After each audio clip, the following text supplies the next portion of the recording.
Today, we will hear from foundational Black Americans responding to a Latin woman saying that Black Americans need to unite and support Hispanic community the same way Hispanic community supports Black people.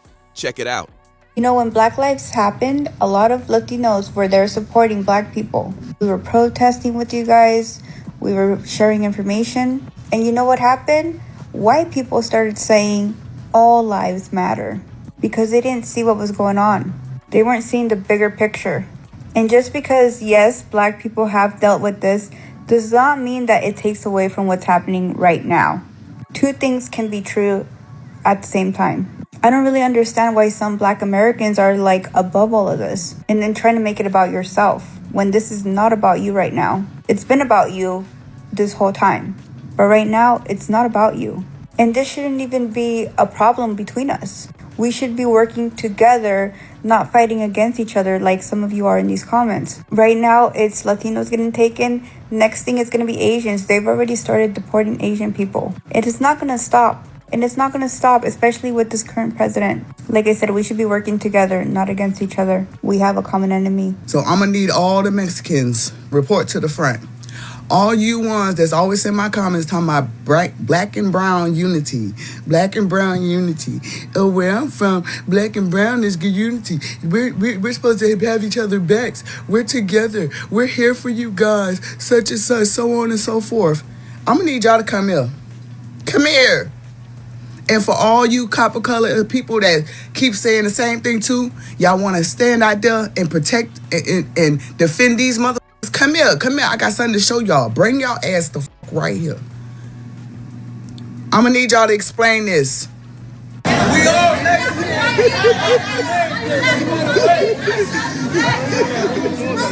Are you laughing, monkey?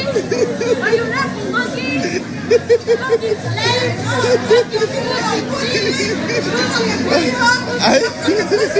Don't touch me. Touch me. Don't touch me. Don't touch me. Your man's bling. Your man's bling. Your man's bling. Your man's bling.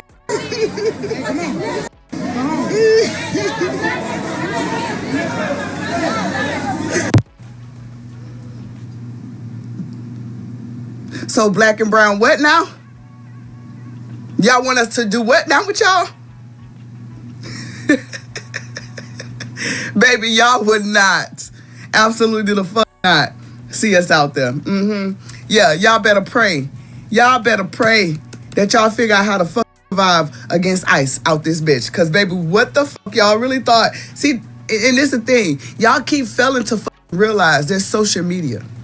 So there's videos that are gonna prove to us and keep showing us that you motherfuckers be lying through y'all motherfucking teeth. All them lying through their teeth. If they say they fuck with us, it's a lie. This here is a big ass example of how the fuck they really feel. And y'all wonder why we ain't out there in the streets risking our lives for you motherfuckers. Y'all might as well pack it the fuck up and head back to Mexico because baby, we won't be out there. Y'all can kiss our whole ass, bro. All you motherfuckers talking about black and brown unity can suck a hard big one the fuck out of him. Y'all think y'all got y'all one? See, and this is what I make my page for. My page is to keep putting this shit in my people's face so that y'all can remember. I'm not giving y'all a chance to forget how they act. I'm not giving y'all a chance to forget how they feel about us. I want y'all to understand this is why we need to stay the fuck away from these people and let them handle their own motherfucking business. They got it. We're monkeys. We don't know what to do. The only thing we do is swing from trees. So go find somebody who's gonna save y'all. Cause it won't be us. This man breaks down why there will never be black and brown unity. Check it out. It is impossible for us to come together with black people because we are inherently and culturally racist. Our culture is very anti-black. Meanwhile, we out here marching with signs that say brown and black unity. The truth is that in our household, we tell our sisters, we tell our daughters not to date y'all, to stay away from y'all. And if we find out one of our aunties, one of our sisters, one of our daughters had a kid with one of you, we shame them. We even disown them. It's that we as a people that have been anti-black for for a couple of 100 years since colonialism, we can't possibly try to convince black people about brown and black unity. We can't. It's impossible because we're still very anti-black. I mean, I'm not surprised. You know who else they don't bring home? Afro-Mexicans, Afro-Latinos, anything black, they not bringing home. That's why you see these Afro-Latinos doing circus tricks and tap dancing to be accepted by these Latinos. I mean, the whole thing is Mihara La Raza. It's a white in the race. Where do you fall into that, right? Then you have blanqueamiento, whitening, more whitening. The whole Latino culture is white-centered. So where do any blackness fall in under that, right? Even if you consider Afro-Latino, you really don't fall into that. So, I mean, we're not surprised, right? I just appreciate that he was being transparent and really broke it down, because this is deeply rooted into centuries of ideology, right? You have people browner than black people, black Americans thinking that they're white. Like, it's wild out here, right? And, I just bring that up because how we view them and how they view themselves is through two totally different lenses. They see themselves as white, even the brown ones. So, yeah, he broke it down, and I appreciate his transparency. The whole goal of Mihara La Raza is to whiten the race, to extract all the blackness from me, right? Anything that's not Euro features is primitive. Forget about black and brown. Now, I'm not saying that the browns, that our brown brethren are in any way disloyal or mean us any harm, or that we mean any harm to them. It is what it is. They formed their group. We didn't have any say in that. They didn't ask us, hey, black people, do you guys care if we form our own organization? They didn't say that to us. Okay? They didn't run it by us, so we don't have to run anything by them. But let's just call it what it is. There is no black and brown coalition. Just dead that. Okay?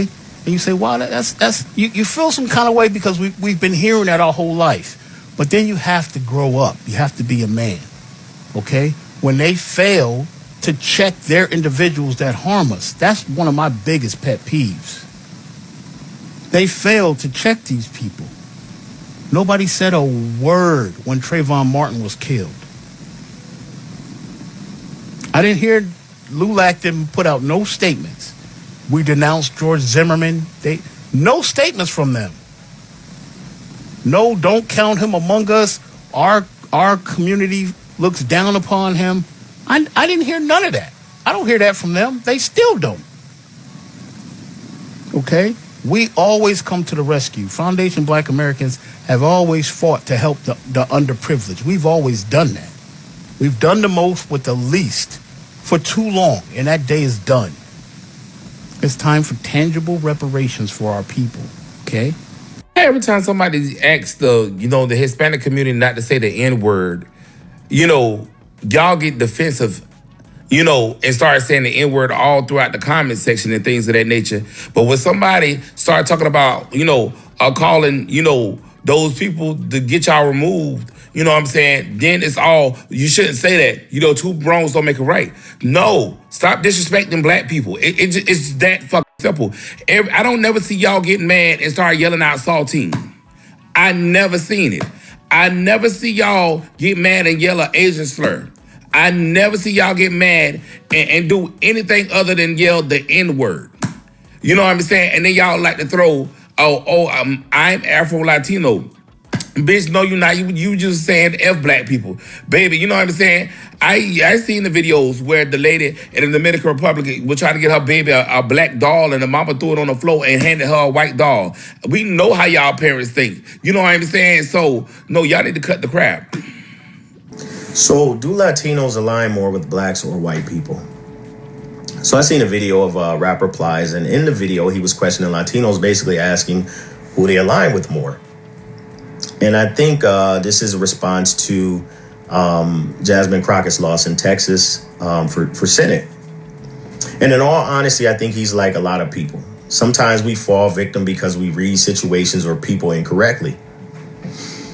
As a community, we have to get out of the habit of inviting people to the barbecue or giving them a pass on the vibe check for superficial reasons. The better question is, what substance do you bring? The reality is there has never been a black and brown coalition or any coalition involving blacks for that matter. We are on our own and we really should start acting accordingly.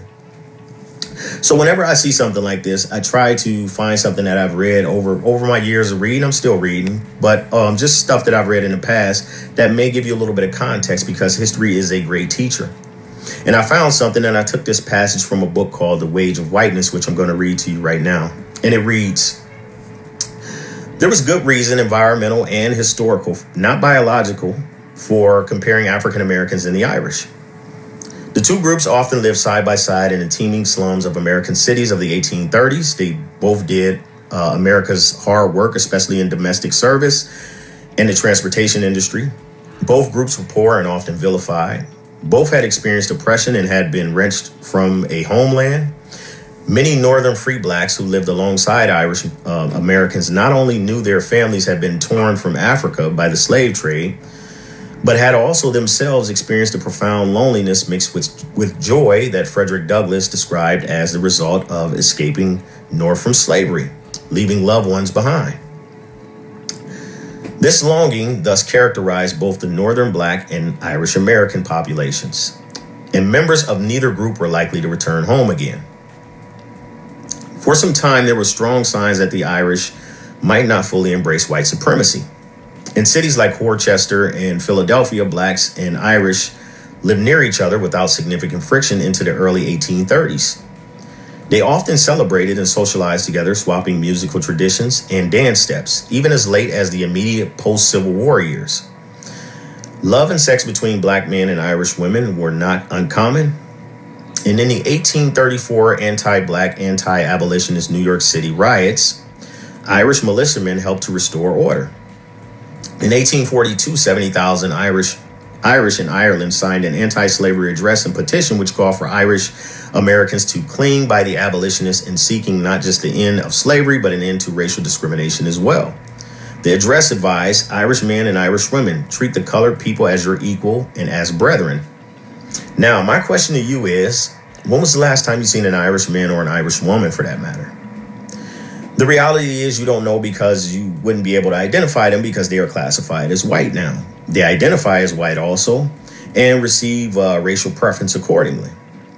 As I've stated before, history is a great teacher, and if you don't know it, you will be doomed to repeat it.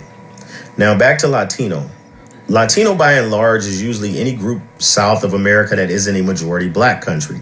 Latino is not recognized as a race. And whenever you fill out any form that inquires about race or demographic, it usually says Hispanic, black, or non-black. And my question is, who gets to choose that? Whatever the case may be, Latinos or Hispanics, or any group for that matter, do not come to America to identify with a racially oppressed group, especially if they can overstep you and your oppression and become white someday, which I believe is part of the plan, just like history has shown. And that leads me back to my earlier point. You and I are on our own, and we should start acting accordingly. Since the 1970s, California, particularly Los Angeles, has seen repeated tension between the Latin and Black American communities, particularly those descended from U.S. slavery, known as freedmen. While mainstream media often frames the Latino and Black communities as natural allies due to shared struggles with poverty and discrimination, historical and grassroots realities tell a more complicated truth. Dating back to the 1950s, the League of United Latin American Citizens, LULAC, the oldest Latino civil rights organization in the U.S., made strategic decisions to distance itself from Black Americans. During the civil rights era, instead of aligning with Black-led movements like the NAACP or SNCC, LULAC sought to elevate the legal status of Latinos by identifying as white in court documents and census classifications. They rejected being grouped with Black people, fearing that association would weaken their quest for inclusion into white America. The organization consistently prioritized assimilation and upward mobility within a white supremacist framework over building a multiracial coalition. Over the decades, freedmen leaders in Los Angeles, such as those from the Black Panther Party and later grassroots activists, tried numerous times to build a meaningful coalition with Latino organizations. From the 1970s into the early 2000s, efforts were made to unite around issues like police brutality, education, labor rights, and gang violence. But these efforts repeatedly failed due to a lack of reciprocal commitment from Latino leadership. Many Latino organizations and community groups, especially in Southern California, either ignored the plight of Black Americans or pursued self-interest without acknowledging the anti-Blackness within their own ranks.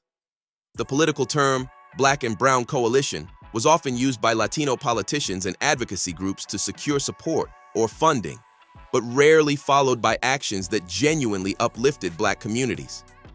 Perhaps the most violent expression of anti-Blackness came not from policy, but from the streets.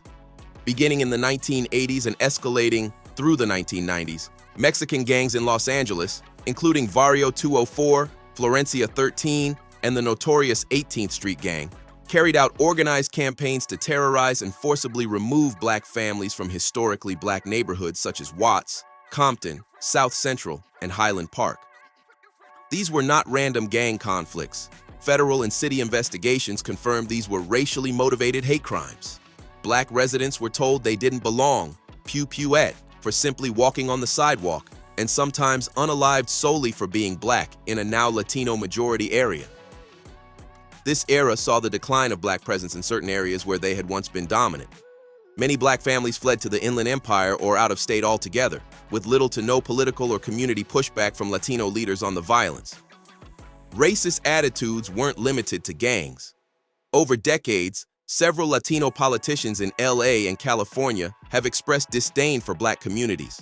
Most notably, the 2022 leaked audio from LA City Council members Nuri Martinez, Gil Cedillo, and Kevin De Leon revealed them mocking black children, calling them derogatory names, and plotting to weaken black political power. These weren't fringe figures. They were the elected leadership of the city. Their comments proved that anti-blackness runs deep in political institutions, even among different Latin ethnic groups.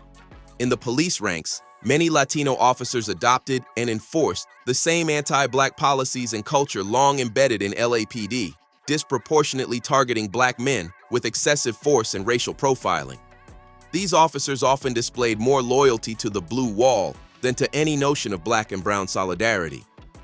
In recent years, the Latin community has suffered aggressive immigration enforcement actions, especially during the Trump administration. ICE raids have torn apart families and deported people who lived in the U.S. for decades.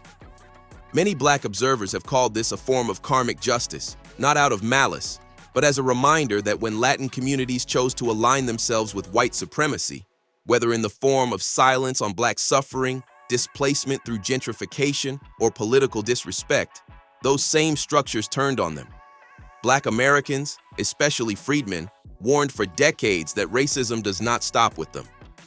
But unity cannot be achieved when one side continuously ignores or participates in the subjugation of the other. Tell me what you think about this topic. Hope you find the information in this video informative.